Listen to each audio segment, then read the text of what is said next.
மனவது செம்மையானால் மந்திரம் ஜபிக்க வேண்டாம் என்று சொன்ன அருமையான எம்பெருமானுடைய தாரக மந்திரத்தை பார்க்கிற போது நினைச்சு பார்க்கிறோம், மனசு செம்மப்படுத்துறாங்க.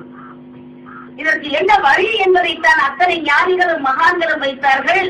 எப்படி என்று சொன்னால், இந்த மனுஷ மனம் இருக்கிறதே, உடம்பு பூரா குப்பையா இருக்குதா, மனம் பூரா அழுக்கா இருக்குதா, இந்த மனசை சுத்தம் பண்ணு, உடம்பை சுத்தம் பண்ண 1000 புறக்கருவிகள் இருக்கிறது.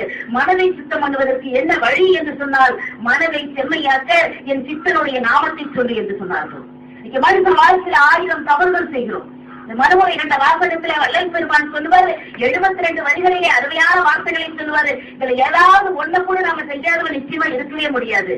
நல்ல ஒரு மனதை நடுங்க செய்தேனும், நற்றாட்சி கையை நடுவ விட்டோனும், வழியை வளர்ச்சிட்டு மானம் எடுத்தோனோ, வரவு போக்கூடிய வழியை அடைத்தோனோ, தானம் கொடுப்போரை தடுத்து நின்றோனோ, தர்மம் பாராது தண்டம் செய்தேனோ, கலந்த சிலைகளை கலகம் செய்தேனோ, களவு செய்வோருக்கு உணவு கொண்டோனோ, மண்ணோடு பேசி வாழ்வழித்தோனோ, குடிவரை முயற்சி கொள்ளை கொண்டோனோ, குடித்துள்ள நீரை குளத்தை தூட்டேனோ, ஏழைகள் வயிறு எரிய செய்தோனோ, உயிர்கொலை செய்வோருக்கு உபகாரம் செய்தோனோ, ஊன்சுவை உண்டு உயிர் வளர்த்தேனோ, பொது மண்டபத்தை போயடித்தேனே, ஆசை காட்டி மோசம் செய்தேனே, அன்புடையவருக்கு துன்பம் செய்தேனே என்று இதிலே குருவிற்கு காணிக்கை கொடுக்க மறந்தேனே, குருவை வணங்க கூசி நின்றேனே, இப்படி எல்லாம் சொல்லுகிற போது இத்தனை தவறுகளிலே ஏதாவது ஒன்றை மனசாலவாவது உடலாளவாவது எண்ணத்தாலவாவது ஒரு மனுஷன் செய்வா. இந்த பாவங்கள் தவறுகள் எல்லாம் தீங்க வேண்டும் என்று சொன்னால், ஒரு மனிதனாகப்பட்டவன் யாரை வழிபட வேண்டும் என்று சொன்னால், சித்தனை வணங்கு, ஞானியை போற்று. ஞானியை வணங்கினால் உன்னுடைய கர்மங்களை எல்லாம் தீரும், போற்றினால் உணவுகளை அகழ்வப்போ என்று சுவாமிஜியினுடைய தாரக மந்திரமாக ஒவ்வொரு நாளும் ஆயிரக்கணக்கான சொல்ற வார்த்தையை பார்க்கிறோம்.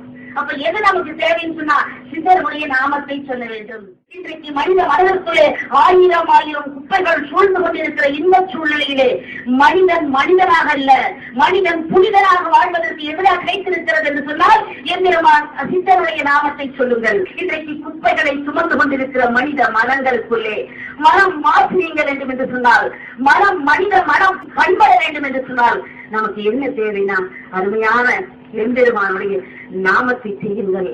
மனதாலே, உள்ளத்தாலே, எண்ணத்தாலே முடிந்தவரை நல்லது செய்யுங்கள், தர்மம் செய்யுங்கள். இந்த தர்மம் உன்னை காப்பாற்றும்.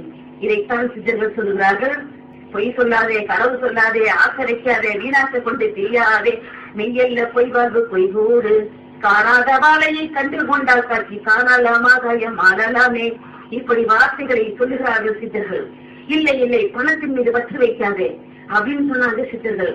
சினமென்னும் பாம்பிறந்தால் தாண்டவர் கொனை யாவும், சித்தியதை நினையமடா தாண்டவர் கொனை என்று மனுஷா கோபம் கொள்ளாதுன்னு 1000 வழிகளை நமக்கு சொன்னாலும் கூட, அதை எடுத்துக் கொள்ளுகின்ற அளவிற்கு மனதிற்குள்ளே பக்குவம் இல்லாத ஒரு சூழ்நிலையிலே வாழ்ந்து கொண்டிருக்கிற நமக்குள்ளே எது நமக்கு வழிகாட்டியாக இருக்கிறது என்று சொன்னால், இப்படி அருமையான கவியோகியாரை போல உபதேச மொழிகளை கேட்டு, அருள் உரைகளை கேட்டு, அவருடைய பக்குவ நெறிகளை கேட்டு, வழிகளை கேட்டு நாம் பின்பற்றி நடந்தால், ஏற்கனவே 1000 ஞானிகள் போட்டு வைத்திருக்கிறார்கள் ரோடு.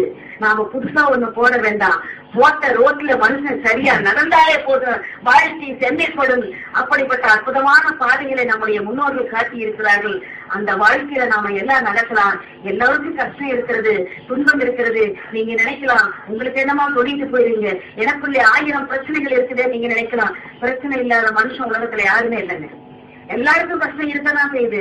ஆனாலும் கூட இந்த துன்பத்தை கூட வெல்லுகிற மார்க்கம் ஒன்று இருக்கிறது என்று சொன்னால், அதுதான் சித்தனுடைய விருதை, அதுதான் சித்தனுடைய வணக்கம், அதுதான் சித்தனுடைய சரணாகதி. அந்த சரணாகதிக்குள்ள நாம எப்ப வர்றோமோ அதுதாங்க வாழ்க்கையில இருக்கும் என்று சொல்லி, தர்மம் என்பது எங்கே என்பதல்ல, எல்லா நாடுகளிலும் தர்மம் வளர வேண்டும், எல்லா இடங்களிலும் தர்மம் தான் நம்மை வாழ்க்கை உயர்த்தும் என்ற மார்க்கத்தினாலே தர்மத்தை எல்லாரும் போதித்தாங்க.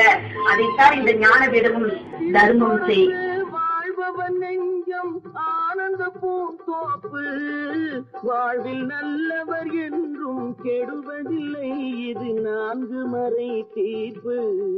வாழ்வில் நல்லவர் என்றும் கெடுவதில்லை, இது 4 மறை தீர்ப்பு. என்றும் தர்மம் தலை காக்கும், தக்க சமயத்தில் உயிர் காக்கும்.